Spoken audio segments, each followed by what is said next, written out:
దుర్మార్గంగా ప్రజల ఆత్మగౌరవాన్ని దెబ్బతీస్తుంది.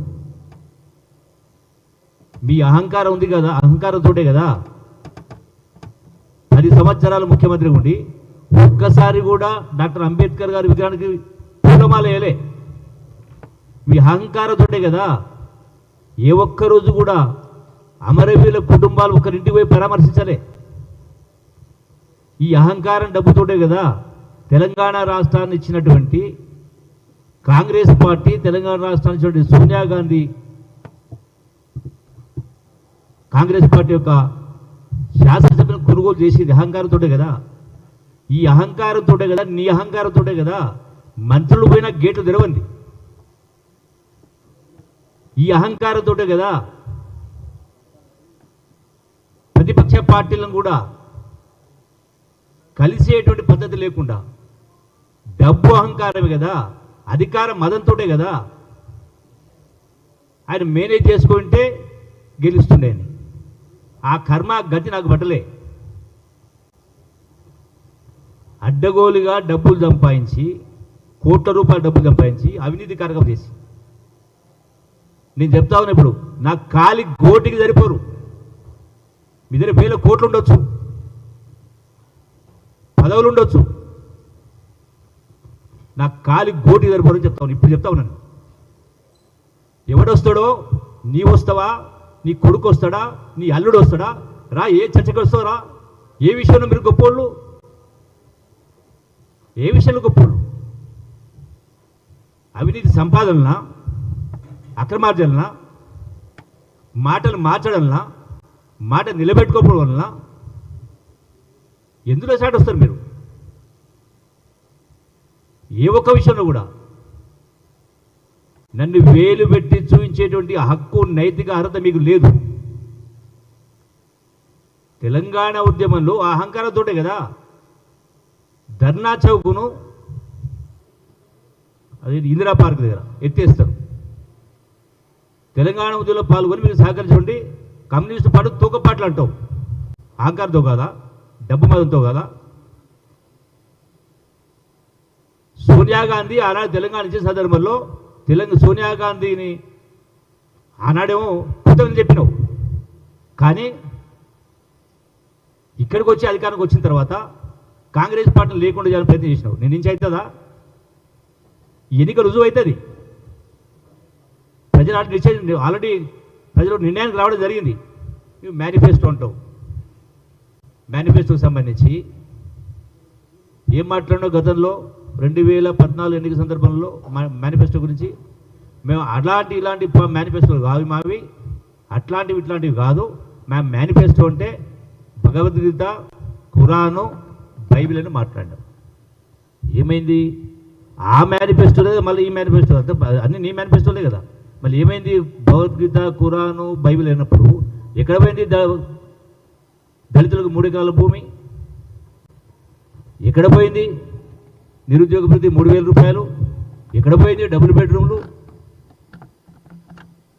కానీ ఎన్నికలు వచ్చినప్పుడు పగటేశ్వర మాదిరిగా వేషం మారుస్తూ ఉన్నావు, మాటలు మారుస్తూ ఉన్నావు.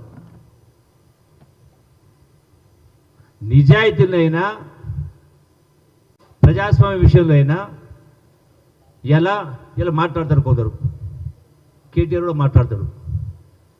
గులాంగిరి చేస్తున్నారు ఢిల్లీకి అని తాకట్టు పెట్టాను.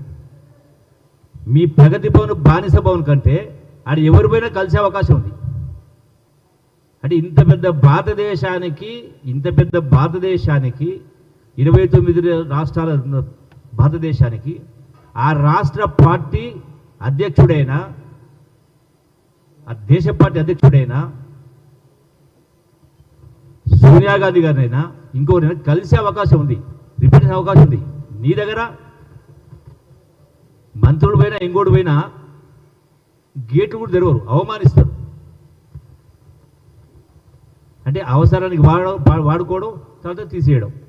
ఇవేం మాట్లాడినావు? మేనేజ్మెంట్ మాట్లాడుతావు. ఇదే కొల్లాపూర్ ఎన్నికల సందర్భంలో మాట్లాడుతూ జూపల్లి గారు మంత్రి పదవికి రాజీనామా చేసిండ్రు, ఎమ్మెల్యే పదవి రాజీనామా చేసిండ్రు. ఇటువంటి వాళ్ళు ఉండడం చాలా అరుదు. ఆయన కక్కింది నాకడానికి వచ్చిందా అని ఆనాడు నా పైన పోటీ చేసిన గురించి మాట్లాడు. మరి ఇయ్యాలంటున్నావు అంటే నేను కక్కింది నాకినోడి నాకడ నీవు నాకుతున్నావు కదా. ఇప్పుడు నేను కక్కింది నాకడానికి వచ్చినోడిని నువ్వు నాకుతున్నావు కదా. మరి నీ స్టాండర్డ్ ఏంది, నా స్టాండర్డ్ ఏంది? ముఖ్యమంత్రి కాకపోవచ్చు, 1000 కోట్లు లేకపోవచ్చు, నోరు తెరిస్తే అబద్ధాలు. నేను ఎందుకు మాట్లాడాలి బీజేపీ? నేను ఎందుకు మేనేజ్ చేసుకోవాలా?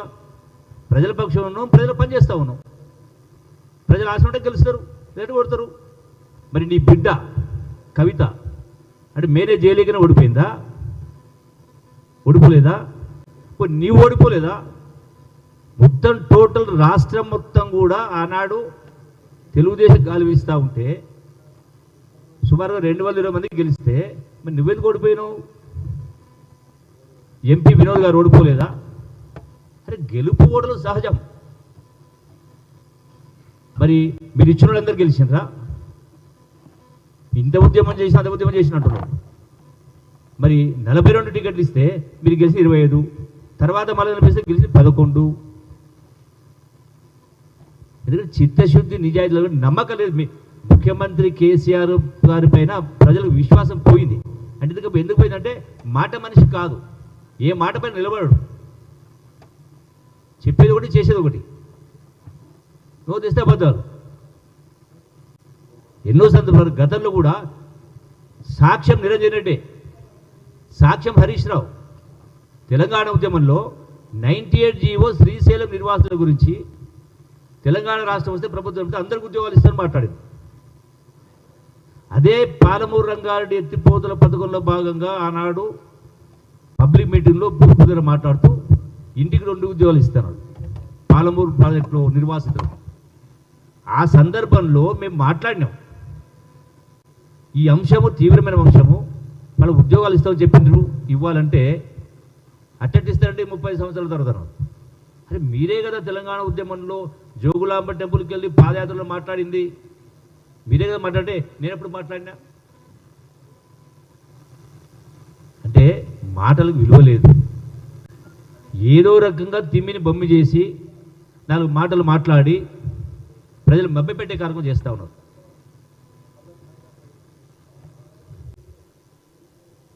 ఏ ఒక్క విషయంలో అయినా ఈనాడు మేనిఫెస్టో, కాంగ్రెస్ మేనిఫెస్టోనే కదా నువ్వు ఆ రోజు ఎందుకు మాట్లాడినావు, ఎట్లా మాట్లాడు?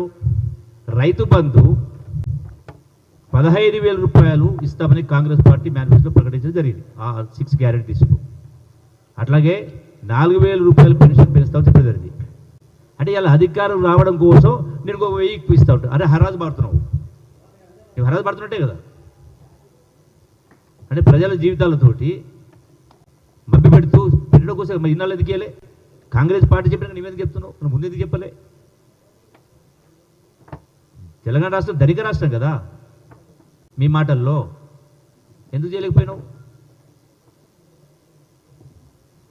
అందుకని నేను ఛాలెంజ్ చేస్తా ఉన్నా, ఏ విషయంలో అయినా కేసీఆర్ వస్తాడా, కేటీఆర్ వస్తాడా, హరీష్ వస్తాడా, ఏ విషయంలో మీరు గొప్పోళ్ళు, చేసినటువంటి ప్రతి పనిలో వాటాలు. నేను గతంలో చెప్పిన మళ్ళీ ఇప్పుడు చెప్తున్నా, ఒక్క ఇరిగేషన్ ప్రాజెక్టులు 1,80,000 కోట్లు ఇరిగేషన్ ప్రాజెక్టు. మరి టెండర్లు వేసినప్పుడు కాంపిటీషన్ టెండర్ వేస్తే వాళ్ళకేం కలబడుతుందా?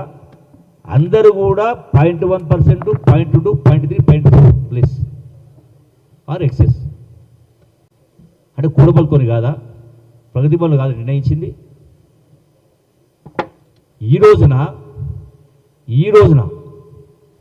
ఇదే నేషనల్ హైవేలో Kollapur, Somasila, Srisailam across the river Krishna bridge plus highway road సంబంధించి సుమారుగా 800 కోట్ల వరకు 36% లెస్ చేస్తూ ఉన్నారు.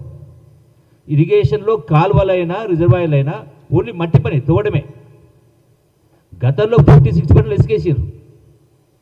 ఇవాళ ఈ హైవేలో 36% లెస్ వేసారు. అందులో మట్టే కాదు, మట్టి ఉంటుంది, కంకర, ఇసుక, స్టీలు, సిమెంట్ ఇవన్నీ ఉంటాయి. అయినా 30% లెస్ వేసారు. మరి మీరు పిలిచిన 1,80,000 కోట్లలో టెండర్లో ఎందుకు లిస్ట్ రాలే అంటే మేనేజ్ టెండర్స్ మేనేజ్ చేసుకోవాలన్నాడు నన్ను నా గురించి.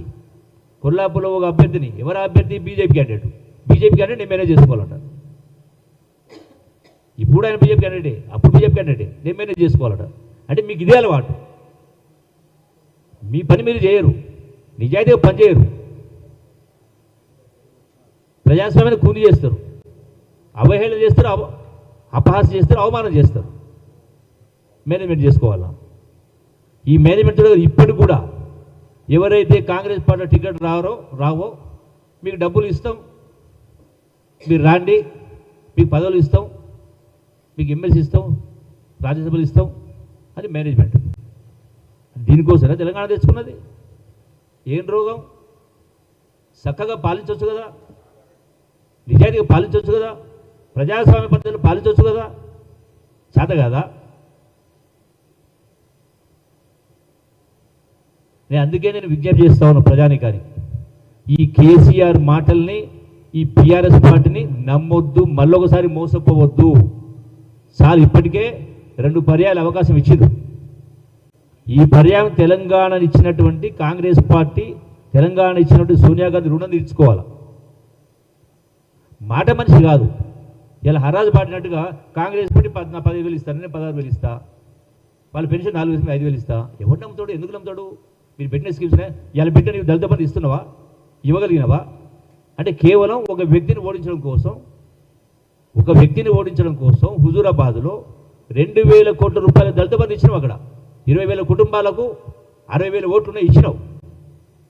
మరి రాష్ట్ర మొత్తంలో 118 నియోజకవర్గాలకు ఎందుకు ఇవ్వలే? రాష్ట్రం మొత్తాన్ని కలిపి 2,000 కోట్లు. ఈ రోజున బీఆర్ఎస్ పార్టీ నాయకులు ఇలా గతంలో ఎమ్మెల్యే కావచ్చు, అభ్యర్థులు కావచ్చు, ప్రచారం చేస్తూ కేవలం అప్లోడ్ చేసి ప్రజల మోసం చేస్తూ మీ ఊరికి 50 ఇచ్చినాం, మీరు 30 ఇచ్చినాం, మీకు అయిపోతుంది, కోడ్ వచ్చిన డబ్బులు రాలేదు కింద. ఎగ్జాంపుల్ చెప్తాను, నాగర్కర్నూల్ జిల్లాలో కేవలం మొత్తం జిల్లా 3 నియోజకవర్గాలు కలిపి ఇచ్చిన దళిత బంధు శాంక్షన్ కేవలం 300, ఒక్కొక్క నియోజకవర్గం 100. కానీ అప్లికేషన్స్ అప్లోడ్ చేసి ఒక్కొక్క ఊరికి 40, 50, 60 అప్లోడ్ చేసి ఇగో కంప్యూటర్ నీకు వచ్చింది ఇందులో కోడ్ వచ్చినందుకు డబ్బులు ఇవ్వలేదు, రేపు వస్తే డబ్బులు లేదు. అంటే 2 ఏళ్ళు లేనిది మరి 10 ఇస్తావు? 1,70,000 కోట్లు 2 సంవత్సరాల్లో కేవలం 2,000 కోట్లు ఇవ్వలేనాడు. 1,70,000 కోట్లు ఎట్లు ఇస్తావు? ఎందుకు చెప్పినావు? నేను విజ్ఞప్తి చేస్తా ఉన్న ప్రజానికైనా, దళితులకైనా, గిరిజనులకైనా, బీసీలకైనా, ఓటు వేసేనాడికి మీ అందరి ఖాతాలో డబ్బులు పడకపోతే గుద్దుడు కేసీఆర్ని కానీ బీఆర్ఎస్ పార్టీని కానీ కారు సుట్టబడాల, అణిగిపోవాలా. అన్ని మోసం స్కీములు, డబ్బులు పెట్టి కూడా అంతే. 3 లక్షలు పోయి 5 లక్షలు పోయి 3 లక్షలు అయింది. 9 ఏళ్ళకి 5 లక్షలు ఉంటే ఇలా 3 లక్షలు అవుతుందా? పెరుగుతుందా తగ్గుతుందా? అవి కూడా ఇచ్చింది లేదు, సచ్చింది లేదు. 4 చూపించి మేము కట్టినట్టు మాట్లాడుతూ ఉన్నాడు. ఎన్నికలలో 100% ఈ స్కీములు అనేది, కేసీఆర్ ప్రైవేట్ స్కీమ్ అనేది కేవలం ప్రజలు మభ్యపెట్టే కాలం చేసింది తప్ప అమలు చేయలేకపోయిన తెలుసు. ఇన్ని చదువుకున్నోడికి ఇన్ని పుస్తకాలు చూడడం తెలియదా? నాకు దమ్ము ధైర్యం ఉంది కాబట్టి నేను అడుగుతా ఉన్నా. దమ్ము ధైర్యం ఉంది కాబట్టి నేను ఛాలెంజ్ చేస్తా ఉన్నా. ఎవరు వస్తారో రాండి. ఏ విషయంలో ప్రజాధనాన్ని లూటీ చేసి పుల్లగొట్టి మీరు మేనేజ్ చేస్తూ ఉన్నారు. మీరు మేనేజ్ చేసుకుంటూ డబ్బులు ఖర్చు పెట్టుకుంటూ గుమ్మరించుకుంటూ రేపు ఎన్నికల్లో గల్లీ నాయకులు కొనే ప్రయత్నం చేస్తారు, మండల నాయకులు కొనే ప్రయత్నం చేస్తున్నారు, ఓటర్లకు డబ్బు ప్రవాహం కురిపించే కార్యక్రమం చేస్తారు. దోపిడీ సొత్తు తెలంగాణ ప్రభుత్వ సొత్తు అంటే ప్రజల సొత్తు. మన సొత్తు మనకు లంచం ఇచ్చి, మన సొత్తును మనకు లంచం ఇచ్చి, ప్రజల సొత్తు ప్రజలకు లంచం ఇచ్చి ఓటమిని కొడతాడు. సొత్తు మనదే, సొమ్ము మనదే కాబట్టి తినండి, తీసుకోండి, కానీ ఓటులు మాత్రం నోటుకు అమ్ముకోవద్దని చెప్పని ప్రజానికి విజ్ఞప్తి చేస్తూ ఉన్నా. మళ్ళీ ఒకసారి నేను ఛాలెంజ్ చేస్తూ ఉన్నా. కేసీఆరా, కేటీఆరా, హరీషా ఎవరు వస్తారో తప్పుడు ప్రకటనలు ఇస్తూ, తప్పుడు మాట్లాడుతూ ఏ విషయంలో కూడా మీరు రాలేరు, మాట్లాడలేరు. నాకు ఆ మారల్ రైట్ ఉంది, నాకు నైతిక ధైర్యం హక్కు ఉంది. నీకు మారల్ రైట్ ఉంటే నైతిక రాండి పబ్లిక్గా. హ్యాబిట్ చౌరస్తానా, బషీర్బాబు చౌరస్తానా, పదిహేడు చౌరస్తానా, కమ్ ఫర్ ఓపెన్ ఛాలెంజ్. గతంలో నేను ఉన్నప్పుడు కూడా, కాంగ్రెస్ ఉన్నప్పుడు కూడా ఒక నాయకుడు ఛాలెంజ్ చేస్తే నేను దాన్ని కట్టుబడి ఇదే అసెంబ్లీ హాల్లో ఆ బహిరంగ సభ నేను వచ్చిన. దమ్ముంటే రాండి, ఉత్తమ మాట ఎందుకు మాట్లాడు, సులు మాట ఎందుకు మాట్లాడతారు? నేను మళ్ళీ ఒకసారి ప్రజలకు విజ్ఞప్తి చేస్తూ నేను ఛాలెంజ్ చేస్తున్నా, వాళ్ళని ఆహ్వానిస్తున్నా, రమ్మని చెప్పని చర్చకు రమ్మని ఆహ్వానిస్తాను. Thank you. అవి అన్ని మేనేజ్మెంట్లే తప్ప మాట మనిషి అరే పలానోడు అంటే నిఖార్సైన మనిషి, 16 అణాల నిఖార్సైన మనిషి మాట చెప్తే తప్పడు అని చెప్పాలా? డెఫినెట్గా అన్నాడు కదా. దళిత బంధు విషయంలో ఆయనే చెప్పిండు, ఒక్కొక్క దళితుని దగ్గర 10 లక్షలు 3 లక్షలు లంచం తీసుకుంటారు కింద. స్వయాన మాట్లాడు, ఈ దళిత బంధు నా ఆత్మ బంధు, అటువంటి వాళ్ళు తల నరికేస్తా అన్నారు. మరి 3 లక్షల రూపాయలు తీసుకున్నట్టు వాళ్ళు తీసుకోవద్దు, డెఫినెట్గా నరికేయాల్సిందే. మరి 1000 కోట్ల రూపాయలు ఏం చేయాలి? మరి 1000 కోట్ల రూపాయలు దోపిడీ చేసిన ఏం చేయాలి? మరి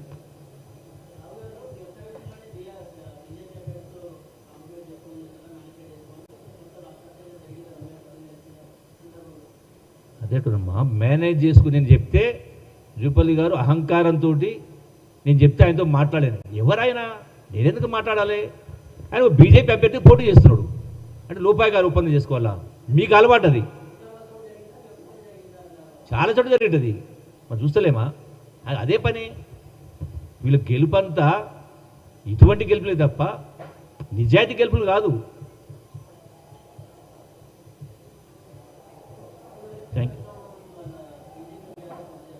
ఎప్పుడు బీజేపీ లేదు, బీఆర్ఎస్ లేదు. 100% తెలంగాణ రాష్ట్రం కాంగ్రెస్ పార్టీ జెండా ఎగరడం ఖాయం. తెలంగాణ ఇచ్చిన కాంగ్రెస్ పార్టీ సోనియా గాంధీ రుణం తీసుకోవడం ఖాయం. అది మన బాధ్యత కూడా, మన ధర్మం కూడా. ఒకటే మాట ఏంటంటే, ధనిక రాష్ట్రం అప్పుల రాష్ట్రమైంది. ధనిక రాష్ట్రమైన 5 లక్షల కోట్ల అప్పులు చేసిన జీతాలు ఇవ్వలేని పరిస్థితి, పనిచేసినప్పుడు బిల్లులు ఇవ్వలేని పరిస్థితి, ప్లస్ 1,00,000 కోట్ల రూపాయల భూముల అమ్మకం అయినా ఇవ్వలేని పరిస్థితి. ఏ గొప్ప పరిపాలన? మేము దేశానికి ఆదర్శం అంటున్నారు. ఎట్లా గొప్ప పరిపాలన? ఏ విధంగా ఆదర్శం? ఇందులో ఆదర్శం? Thank you.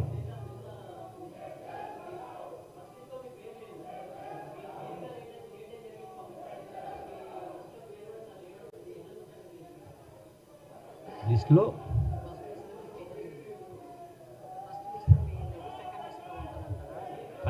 నా పేరా? ఫస్ట్ లిస్ట్లో ఉందా, సెకండ్ లిస్ట్లో అంటే మీరు పేపర్ చూస్తే తెలుస్తుంది. మీ పేపర్లో, టీవీలో నా పేరు ఉందా? నా పేరు ఉందా లేదా? నా పేరు క్వశ్చను నా పేరు ఒక మాట.